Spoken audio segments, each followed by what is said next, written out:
Dota 2, a game that for me started in 2013.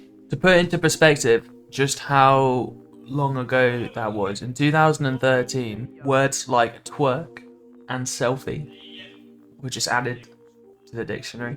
Another thing was Robin Thicke's Blurred Lines controversial music video came out in 2013, 15, 16, 17, 18. And I was 14 years old when I played my first game of Dota 2. It's crazy. It is crazy. Whether life was going good or going badly, I would always end up playing Dota 2.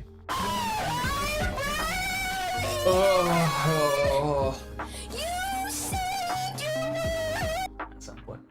And there are certain factors to it. Ultimately, I guess you could say I enjoyed the game. It's the biggest piece of dog shit. But, I remember being sat in class, unable to play Dota and just thinking about how I'm going to block the creeps, whether or not jungle is viable, back when jungle was viable, how to play Enigma, when should I be using my black hole, hypothesizing some sort of minute zero Roshan play. I'm not blaming Dota for me not performing well in school. I'm not blaming Dota because it would have been another game. If it wasn't Dota, I would have found something else to hyperfix on that wasn't my work. But immediately, being at a boarding school meant that I couldn't play it as much as I'd want to. And all the cool kids were playing CSGO, which was fine. But for me, using my family's computer from like 2005 that could basically was just designed to run Microsoft Word and Excel, I wasn't able to keep up with my friends playing Counter-Strike because my computer wasn't good enough. And weirdly enough, though, it ran fine. I mean, I was on low settings, don't get me wrong, but it was playable. And it all started for me, weirdly enough, in Minecraft. A friend told me about a World of Warcraft mod called Dota it's a really successful mod that they've turned into Minecraft. Now, what we can do is if we kill a load of these mobs, we're actually able to spend the items that they drop in the shop. And he told me that if I enjoy playing Dota Minecraft Dota, then he would give me a beta key so that I can play Dota 2 beta, which I didn't realise at the time. It's a great honour to say that I was that early to something. So, big up Minecraft, and it was a Dota map with 3 lanes. Don't remember if there was Roshan, but creeps spawning every minute, and you kill the creeps, you get gold, you upgrade your items, and you go for kills. I didn't know what I was doing. That was my introduction to Dota though, just goofing around with a friend, and the first time I played Dota, I felt so small and useless and shit.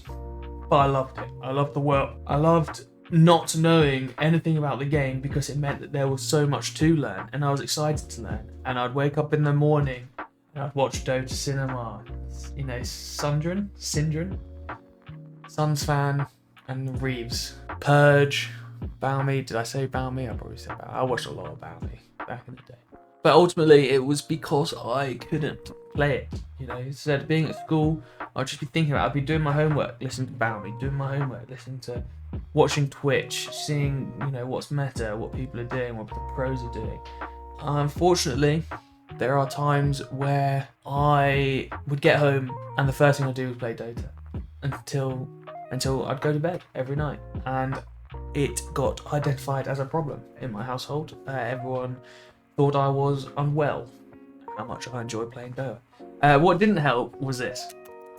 I didn't know that for so many years you could just hold down the right click to move around the map. So I was Omega spamming the keys, and being I was in a shared space, it drove everyone crazy. On top of that, let's not even get started on me using my Logitech mic shouting at my fucking Russian teammates, letting them know that they're shit. What a waste of time. What a waste of time that was. Being toxic didn't get me anywhere. It got so bad to the point that I would have Wi-Fi and the computer just turned off on me because I was causing such a scene. And that happened so much. Oh, also, the computer would just crash on me as well. Just shit itself mid-game. And after, 5 years of playing some very scuffed, very rage-inducing, very toxic Dota, Valve finally decided to ban me for life, permaban. And this was deserved. This was deserved. Okay, Valve, I repent for my sins. You did the right thing for banning 2015 Goose. It wasn't good for the community. It wasn't good for himself. And he did a good job identifying someone that needed to be taken out of the community. Also, side note, at this point, after 5 years of playing like this, my friend that introduced me to the game doesn't even play games anymore. Tank Bust TV, I hope you're doing well with whatever it is you're doing in life, man. But you have infected me with this goddamn Dota 2 curse. And you've managed to break it, okay? But you've left me behind, big guy. And fuck you for that. It wasn't unrelated to necessarily how I acted online to how I was feeling in real life. And I took a break from Dota for like a year. Although I would love to say I've always been like on the grind, always wanting to get better. You know, I spent those 5 years pretty much hard stuck at like 3,000 elo. I'm trying to think what it is. Archon, basically. And thankfully, 2020 came through. A big pandemic happened, and I decided that it was time.